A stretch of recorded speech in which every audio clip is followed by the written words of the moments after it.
اعوذ باللہ من الشیطان الرجیم بسم اللہ الرحمن الرحیم الف لام میم ذالک الکتاب لا ریب فیہ ھدی للمتقین الذین یؤمنون بالغیب ویقیمون الصلاۃ ومما رزقناہم ینفقون والذین یؤمنون بما انزل الیک وما انزل من قبلک وبالآخرة هم يوقنون أولئك على هدى من ربهم وأولئك هم المفلحون۔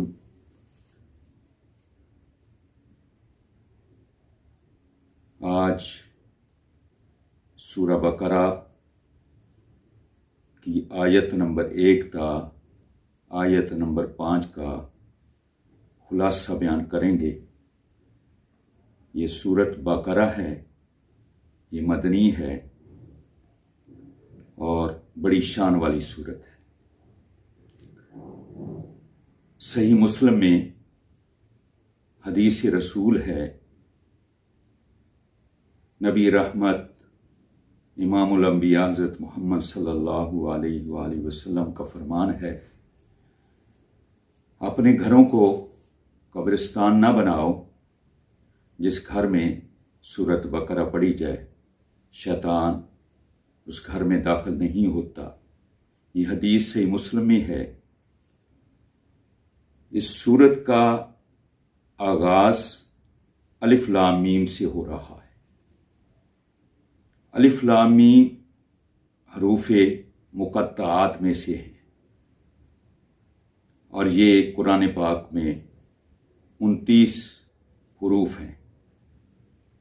ان کے بارے میں اکثر علماء کرام کا کہنا ہے کہ یہ اسماء الہیہ ہیں، اسماء اعظم ہیں۔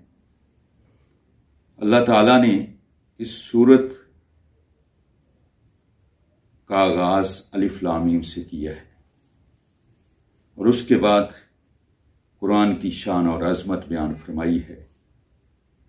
ذالک الکتاب لا ریب فیہ، یہ کتاب ہے، اس میں کوئی شک و شبہ نہیں ہے۔ یہ وہ عظیم کتاب ہے جس کی حفاظت کا اللہ تعالیٰ نے خود ذمہ لیا ہے۔ قرآن پاک کا 14واں پارہ ہے،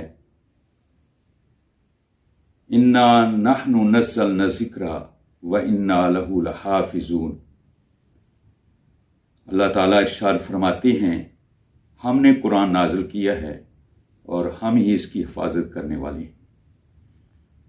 قرآن پاک کی عظمت، قرآن پاک کی شان سے قرآن بھرا پڑا ہے۔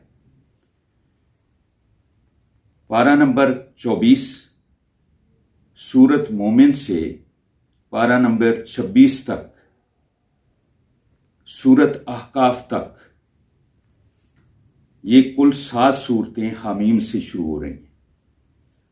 حامیم سے شروع کر کے آگے ساتھ ہی اللہ تعالیٰ نے قرآن کی عظمت، قرآن کی شان بیان فرمائی ہے۔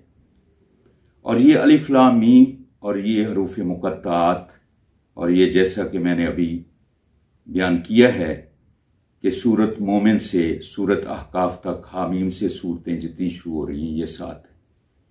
اور اسی طرح میں نے بتایا کہ یہ کل حروف مقطعات قرآن پاک میں 29 ہیں۔ یہ اللہ اور رسول پاک کے درمیان کوڈ ورڈ ہیں۔ اللہ تعالیٰ جگہ جگہ قرآن پاک کی عظمت بیان فرما رہے ہیں، اور قرآن پاک وہ عظیم کتاب ہے جس جیسی کتاب نہ تھی، نہ ہے، نہ آئے گی۔ اور اس کی سچائی کی سب سے بڑی دلیل یہ ہے کہ جب سے یہ نازل ہوئی ہے آج تک اور قیامت تک اس کے ایک حرف میں، ایک نقطہ میں کوئی تبدیلی نہیں لا سکتا۔ وہ بدل گئے خود جو اس کو بدلنا چاہتے تھے، لیکن قرآن نہیں بدلا ہے۔ قرآن سرچشمہ علوم ہے، منبع علوم ہے، خزینہ علوم ہے، خزانہ علوم ہے۔ قرآن روشنی ہے، اور اتنی بڑی روشنی ہے کہ اس روشنی سے ہی آج کی جدید ایجادات، جتنے بھی علوم، جتنی بھی ایجادات میدان میں ہیں یا آئندہ ایجادات، حیران کن ایجادات سامنے آئیں گی، وہ سب قرآن پاک کی مرہون منت ہیں۔ قرآن پاک سے اگر استفادہ نہ کیا جاتا یا نہ کیا جائے گا، یا قرآن پاک کی روشنی سے روشنی نہ لی جائے تو پھر اندھیرے ہی اندھیرے۔ اس قرآن پاک کو جن ہستیوں نے سینے سے لگایا، اس قرآن پر جنہوں نے عمل کیا، وہ دنیا کی ناقابل تسخیر قومیں بن گئی۔ آج بھی میں پوری دنیا کو چیلنج سے یہ بتانا چاہتا ہوں کہ جو بھی قومیں، جو ملک، جو حکومتیں قرآن پر عمل کریں گی، اس کو دنیا کی کوئی طاقت زیر نہیں کر سکے گی۔ قرآن پاک پر تو PhD ہونی چاہیے، اور حکومت وقت پاکستان نے بہت ہی اچھا کارنامہ سر انجام دیا ہے۔ بہت زیادہ مجھے خوشی ہوئی حکومت وقت کے اس اعلان سے کہ انہوں نے پہلی سے 12ویں تک قرآن پاک کا ترجمہ، قرآن پاک کا پڑھنا لازمی قرار دے دیا۔ میں اکثر کہا کرتا ہوں کہ یہ تو کام بہت پہلے ہونا چاہیے تھا، بلکہ MA تک یہ کام ہونا چاہیے تھا، اور اس پر PhD ہونی چاہیے تھی۔ بڑی دیر کر دی مہربان آتے آتے۔ چلیں، کام تو کچھ کیا ہے نا، جو نسلیں یاد رکھیں گی اور مسلمان ہونے کا ثبوت دیا ہے۔ قرآن ہی تو اصل وہ علم ہے جس سے انسان دنیا اور آخرت کی کامیابی حاصل کر سکتا ہے۔ اللہ تعالیٰ فرما رہے ہیں ذالک الکتاب، یہ وہ کتاب ہے لا ریب فیہ، کوئی دنیا کی ایسی کتاب نہیں جس کے سر ورق پر یہ لکھا ہو لا ریب فیہ۔ یہ واحد قرآن ہے جس کے سر ورق پر لکھا ہے لا ریب فیہ، اس میں کوئی شک نہیں۔ اور یہ اعلان کون کر رہا ہے؟ کائنات کا خالق یہ اعلان کر رہا ہے لا ریب فیہ، اس میں کوئی شک نہیں۔ ھدی للمتقین، یہ متقین کے لیے ہدایت ہے۔ حالانکہ ایک دوسری جگہ اللہ تعالیٰ ارشاد فرماتے ہیں وما هو الا ذکر للعالمین، قرآن کو ہم نے عالمین کے لیے نصیحت کرنے والا بنایا ہے، یا اس لیے ھدی للمتقین بتایا ہے کہ یہاں اصل میں اللہ تعالیٰ یہ بتانا چاہتے ہیں کہ وہ ہستیاں جو دنیا میں بھی کامیاب ہیں، اللہ عرش بری سے اعلان کر رہا ہے یہ ہستیاں کامیاب ہیں، دنیا میں بھی کامیاب ہیں، آخرت میں بھی کامیاب ہیں۔ اور ان کامیاب لوگوں کا لفظ متقین بولا گیا ہے، یعنی یہ متقین لوگوں کو راہ بتاتی ہے۔ نہیں تو یہ عالمین کے لیے نصیحت ہے، جن و بشر کے لیے نصیحت ہے۔ اللہ تعالیٰ خود قرآن پاک میں فرماتے ہیں وما خلقت الجن والانس الا لیعبدون، ہم نے جن و انس کو عبادت کے لیے پیدا کیا ہے۔ یہ جن و انس کی رہنمائی کے لیے قرآن ہے۔ وَلَقَدْ يَسَّرْنَا الْقُرْآنَ لِلذِّكْرِ فَهَلْ مِن مُدَّكِّرٍ، یہ اللہ تعالیٰ نے آسان بنایا ہے تاکہ اس کو حاصل کرنے والے اس سے استفادہ کر سکیں۔ اللہ تعالیٰ یہاں متقین کی صفات بیان فرما رہے ہیں۔ الذین یؤمنون بالغیب، وہ غیب پر ایمان لاتے ہیں۔ ایمان دل کے پختہ ارادے کو، پختہ یقین کو، کامل یقین کو کہتے ہیں، اور زوال شک، جس میں شک نہ ہو، یقین ہی یقین ہو، اس کو ایمان کہتے ہیں۔ بالغیب، غیب کہتے ہیں وہ کام جو آنکھ نہ دیکھے، ناک نہ سونگے، زبان نہ چکھے، کان نہ سنے، ہاتھ نہ چھوئیں، دماغ کی اور عقل کی رسائی جہاں تک نہ ہو، اس کو غیب کہتے ہیں۔ جو پوشیدہ ہو، مخفی ہوں، مخفی امور کو غیب کہتے ہیں۔ لیکن اللہ اور اس کے رسول کے بتانے پر ان پر اتنا یقین کامل ہو کہ اتنا سورج کے طلوع ہونے پر بھی یقین نہ ہو، اتنا پختہ یقین ہو، اس کو کہتے ہیں ایمان، اور اس کو کہتے ہیں ایمان بالغیب۔ وَيُقِيمُونَ الصَّلَاةَ، سارے اعمال میں اللہ تعالیٰ نے نماز کا ذکر کیا ہے، چونکہ نماز بدنی عبادت ہے۔ جب بدنی عبادت کے ساتھ ریلیٹڈ جتنی بھی عبادتیں کرے گا انسان، وہ اس ضمن میں آ جائیں گی۔ لہٰذا یہ فرمایا کہ وہ جو دنیا اور آخرت میں کامیاب ہیں لوگ، وہ کون ہیں؟ الذین یؤمنون بالغیب وہ غیب پر ایمان رکھتے ہیں۔ غیب کیا ہے؟ اللہ ہے۔ غیب کیا ہے؟ جنت ہے۔ غیب کیا ہے؟ دوزخ ہے۔ غیب کیا ہے؟ فرشتے ہیں۔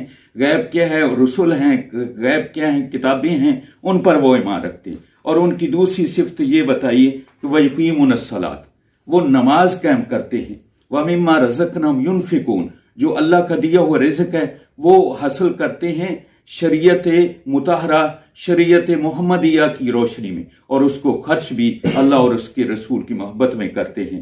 وَالَّذِينَ يُؤْمِنُونَ بِمَا أُنزِلَ إِلَيْكَ، اور ان مومنوں کی جو دنیا اور آخرت میں فلاح پا گئے، کامیاب ہو گئے، ان کی ایک نشانی یہ بھی اللہ تعالیٰ نے بتائی ہے کہ وہ نبی رحمت صلی اللہ علیہ وسلم کی تشریف آوری سے پہلے جتنے نبی آئے ان نبیوں پر ایمان رکھتے ہیں، اور ان پر جو نازل ہوئی ہیں آسمانی کتابیں ان پر ایمان رکھتے ہیں، اور وہ سچی کتابیں تھیں، ان پر ایمان لانا فرض ہے۔ لیکن اب یہ میں پوری تحقیق سے کہتا ہوں کہ پوری دنیا میں کوئی بھی وہ الہامی کتاب، تورات، انجیل، زبور اور صحیفے، وہ اپنی اصلی حالت میں نہیں رہ گئے۔ اس لیے نہیں رہے کہ ان کی حفاظت کی ذمہ داری اللہ تعالیٰ نے نبیوں کے ذمہ لگائی تھی۔ جب نبی دنیا سے رخصت ہو گئے تو اس کی حفاظت بھی رخصت ہوگی، لہٰذا وہ اپنی صحیح معنوں میں اور صحیح حالت میں نہیں ہے۔